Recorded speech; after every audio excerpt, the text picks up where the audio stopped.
after having kids, I started to find my way back to art. I found my way into ceramics, and I started working in functional pieces. A lot of my work was on the wheel. I did a lot on Etsy. I sold through galleries and trade shows, like craft shows. And then the work sort of evolved to more decorative work. It was a combination of functional and decorative.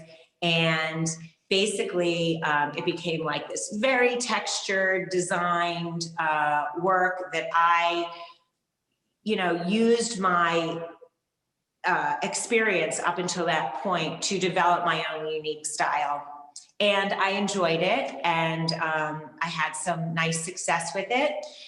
And then I hit about 50 years old, 2.5 years ago, and and a lot of different things go on in life, and different things happen to different people in your own life, and you kind of think to yourself, well, you only get this life as Judi Tavill once. So what are you going to do with the rest of it? And is there anything like you really wanted to do that you're not doing? And honestly, I was really happy doing what I was doing, but I felt that I wanted to speak more to my own voice in my art. And the whole concept of function, which had pretty much driven all of my design work to that point, wasn't as relevant to me. I mean, people are doing wonderful functional work, and I had some great experience with that.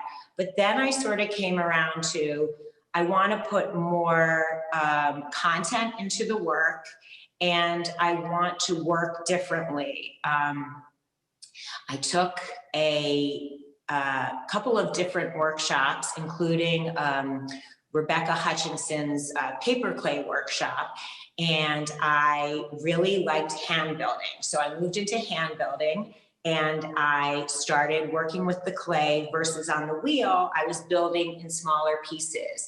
And I had this whole concept that it was important to me to work in smaller pieces to create a whole. And just that way of working is part of the content of how I like to work, because it is also expressing what I feel that we as humans are experiencing. We are parts of a whole, and whether we like it or not, we're all connected. Sometimes we don't like it so much, but we got to work at that and figure out how that all works together. And that became a lot about what my work is about.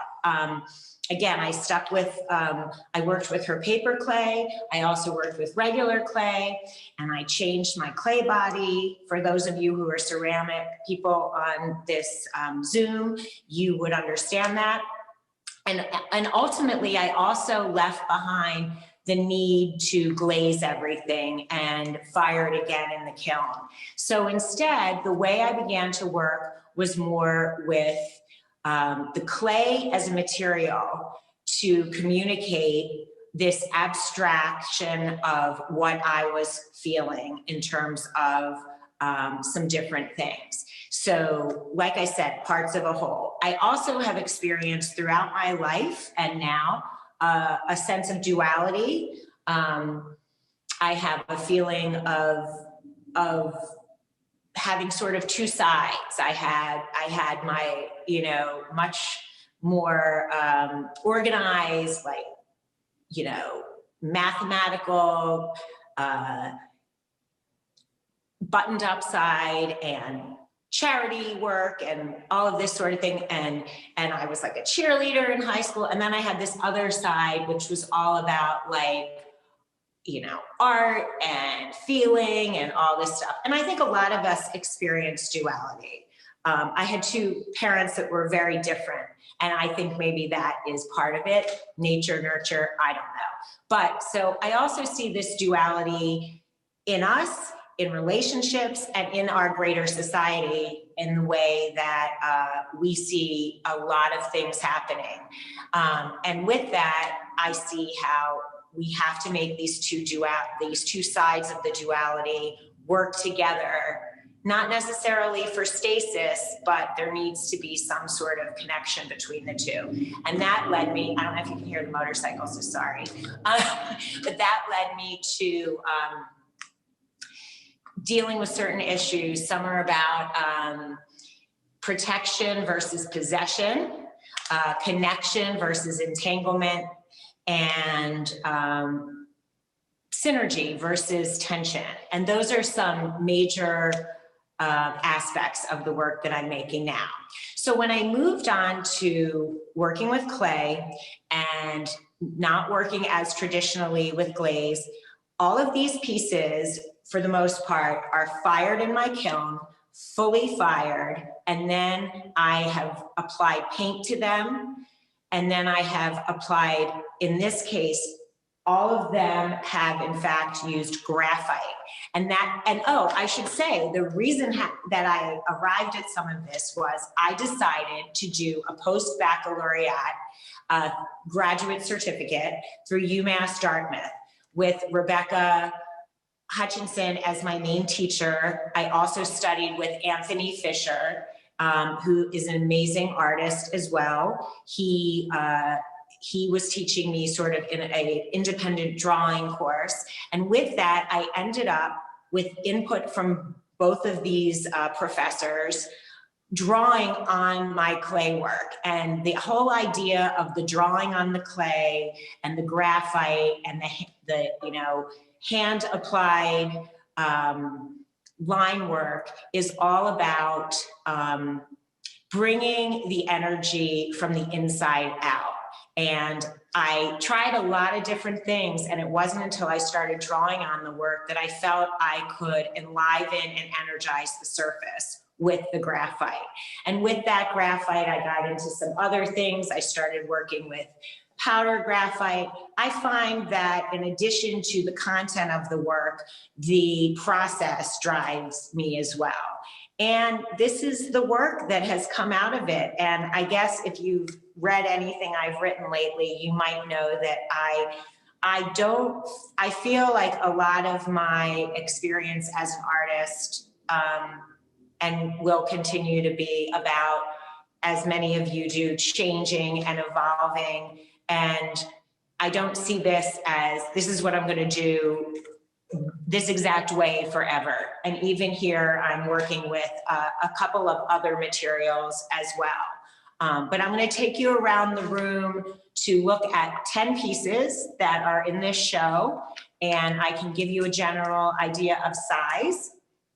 And maybe before we do that, Jake would like to open up the floor to any comments or questions. Maybe unmute if you'd like to do that. He might not be there right now. Everyone should be able to unmute now if you'd like. Okay, it's possible nobody wants to, talk right now. But if you do, I'm here. Should I just keep going? I'm gonna just keep going. Okay, so let me start with this first one, actually. This piece is a wall piece that is actually made from 5 parts, and it's installed on the wall. I don't know if you can see this, the top of this one goes here, and the top and the bottom is there. So I've hand built these pieces, and then they sort of have almost like the shape of a suction cup to the wall. And that lets you see how it works. Mom, you might want to hold the camera steady on a close-up so that it can focus properly and they can see some of the line work. If you want. Just hold it steady for a second and let the camera focus. Okay. So as you can see, the line, I guess I should try to let it adjust. Okay. As you can see, the line work, hold on, now I'm stuck to my tape. The line work is there, and it allows your eyes to go in and out. This piece is called Traverse, and the whole concept is all about exploring and contracting and straightening and sort of going in, around and back, and its form is sort of moves down the wall from above. I didn't liken it to a cross. Thank you. I didn't liken it to a cross, but I can see how one might see it that way. I had a conversation with my professor about that, and it was an interesting conversation, actually. I don't really have any religious motifs in my work. The dimensions of this, it's about 45 inches in height from top to bottom. And so it's about 20 to 30 inches wide, probably 25 inches wide at the widest point. And it's got, I don't know if you can tell, but this one which is different than most of the other ones, has a greenish blue tone to it. I played with some paint on this. It's very subtle, and there's also some yellow, and I was sort of trying to highlight the energy in places, and it's something I'll probably play with going forward, but most of this work is in fact more tonal. So that one is called Traverse, and I will try to bring it closer so you can see the colors. It's really subtle, and even it just depends on which light it's in. This is like the yellowest part. Thank you, Andrea. And it's really subtle. As you can tell, like, I am definitely drawn to the more neutral ideas. As far as expressing this idea, it just felt more appropriate. Thank you. Okay, so this is the next one, and it is called, let's see if I can tilt you a little bit better.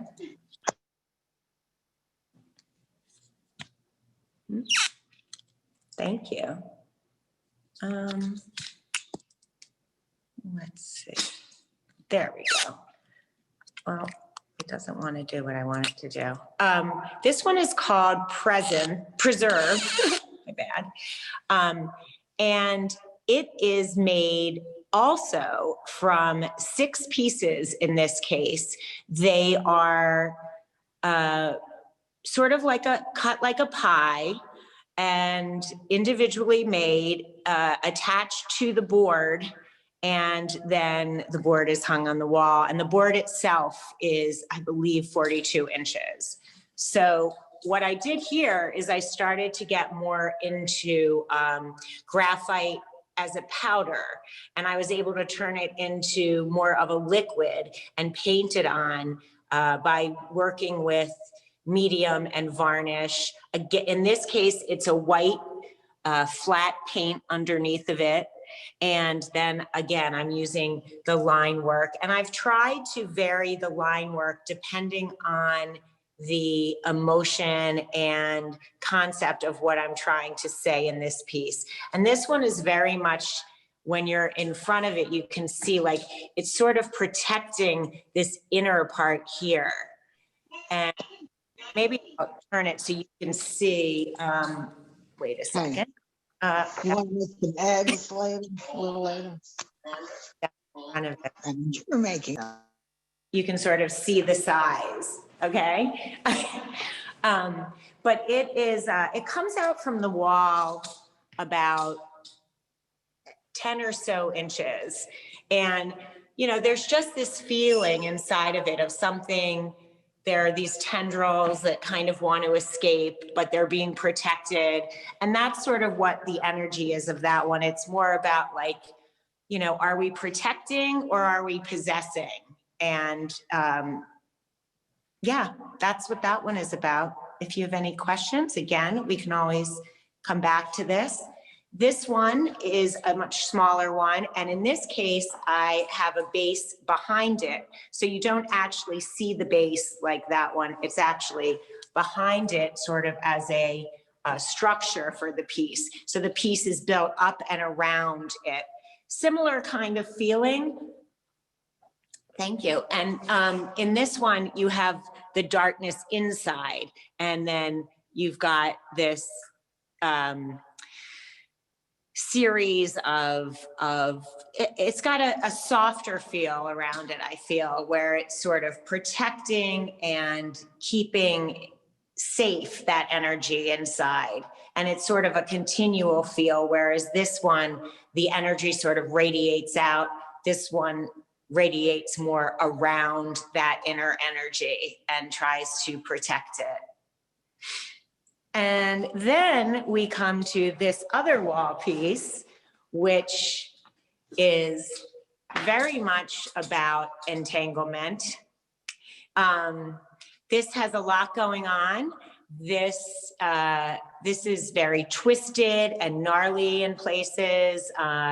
The energy is sort of throughout. It's a bit of a darker energy, although it doesn't feel evil. It just feels like there's a lot happening in there. And again, it's in this case, it's connected to a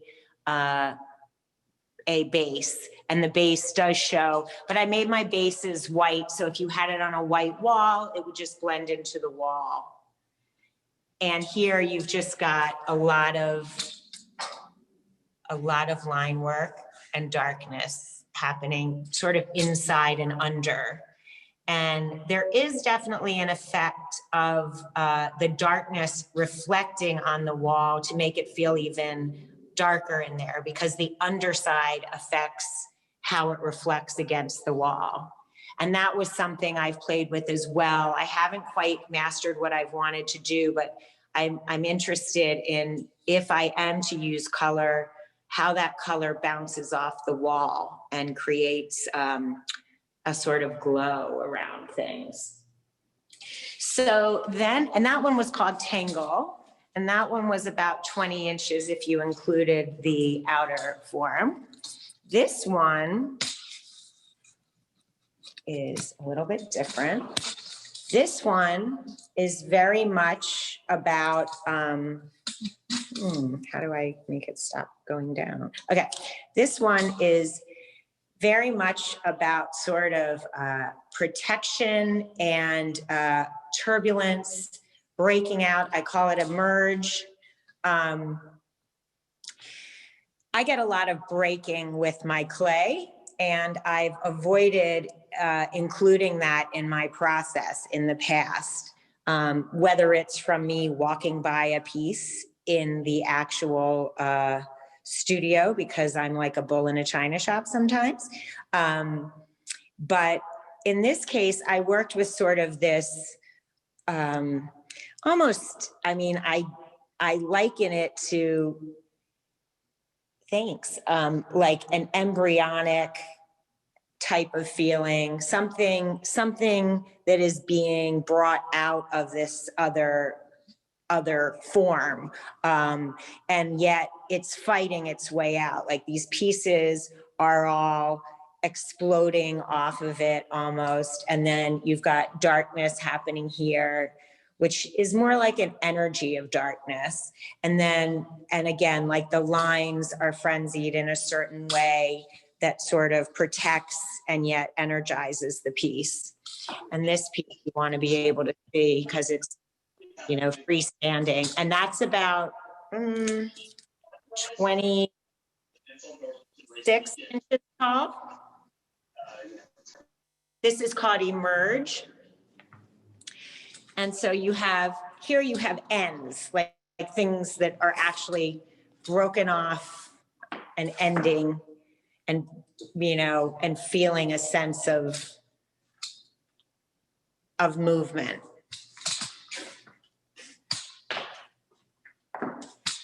And it does give a feeling of cradling and containing. So that's Emerge. And then this piece is called Probe. And the reason why I call it Probe is it just sort of feels like, you know, it's got this energy happening here, but then you've got this sort of, you know, again, like I'm not as good with the words on these objects because they're really not about a narrative. They're as much as some work is. They're also really not supposed to be something you know exactly. Like it's more of a referencing of tree limbs, a referencing of vessels in the body, a referencing of roots, and the feeling of this sort of like the Traverse one. They're sort of traveling around, and the brightness comes out and then it goes back in, and it's more of a back and forth of sorts that sort of surrounds and brings your eye in and out through the piece. And yeah, so that one is about 20 inches tall. And this piece was actually the first piece that I created with the graphite. And it was more of an experimental piece, and it became my favorite piece because I've got music in the background. Because it really was about sort of nurturing and embracing, and I called it Nurture. The graphite line here is a little bit more cross-hatched and patterned. Thank you, Lois. And it sort of has more of an ombre effect. Thanks. Yeah, I really enjoyed making this piece. You can see that my work goes from, and this is a duality as well. It is like a hug. And my work seems to go from a more minimalist approach to an extremist approach. And that is sort of what you have happening here. And I really enjoy that piece. And, you know, I enjoy a lot of these pieces. So on this one, just to give you a walk around with it, it sort of leans and curves and lets your eye follow it around and in and out. But again, like this is, in this case, the energy doesn't sort of end, it's a continuum. So that's what's happening there. And then the next piece is, I call it Elevate. We have a little table over there. Yeah, exactly, Hallie. So this piece I call Elevate. And one of the reasons why I call it Elevate is it's made in two pieces.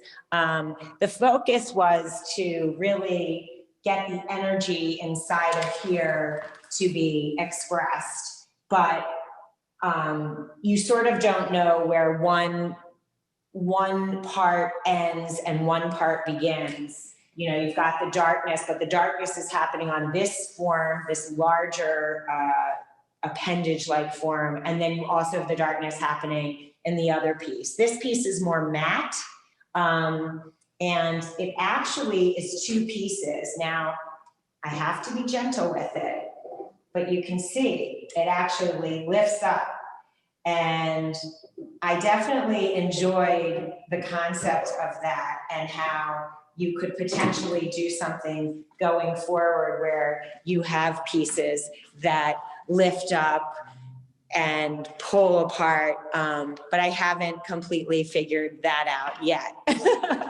So yeah, so that's Elevate, and that one is about 31 inches tall. And again, like it's made in two pieces. Thanks, Kelly. It's definitely a way it did not just break. No, it just sounded like that. Thank God. It's a lot of these pieces were made in pieces so that they fit in my kiln. And my kiln is about 25 inches tall, but you have to make the piece and then it has to shrink and fit in the kiln. And once it goes in the kiln, it's going to shrink additionally. So you're limited, and it's about 20 inches wide. So you have to work with that dimension. And more, I truly enjoy, again, the idea of these pieces that connect and entwine and may even turn into other things if you arrange them a different way. So there's a lot of ways I might go about doing things differently as I move forward, but I'm really enjoying the process. And that is Elevate. So that's Elevate. And then we go to Envelop, which is this large scale sculpture. It is made from 3 pieces that I put together. So they were fired separately, but I've created them all together post kiln. And I played with a lot of different ways of energizing the interior of this space. And I arrived at this after many different variations. The outer part is a combination of graphite and mica and a mixture with medium and varnish. So these are all, stable surfaces. They don't come off on your hand.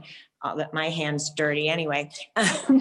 But this piece is about 82 pounds. And then it's about 50 inches, 52 inches, I want to say, from top to bottom.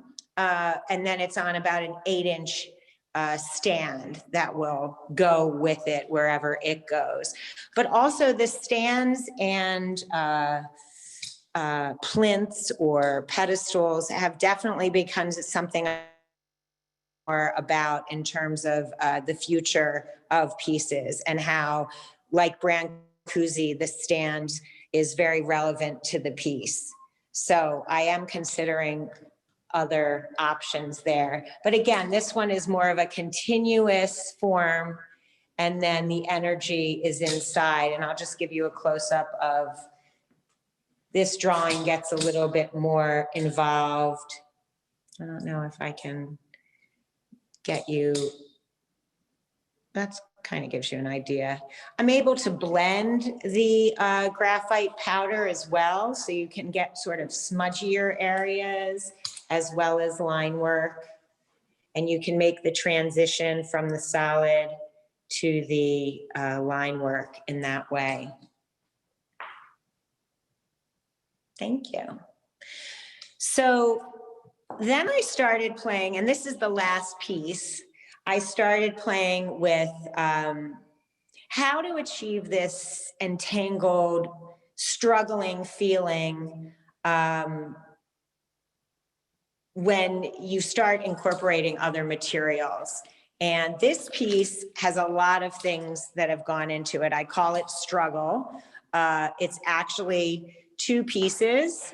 It's about 50 inches long in total. It is mounted on a base, completely secured to the base. It has chunks that have broken off of this piece purposely, ultimately, to create this transition that is occurring.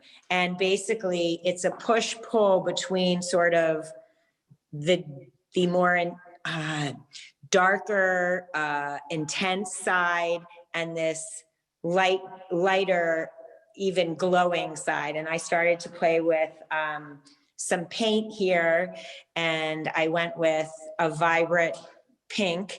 I almost wanted to call it I Bleed hot pink. But basically it also has wire that I have made sort of very, I would not hang this one on the wall. That's a good question though. I would probably want to make one that was more secure in order to do that.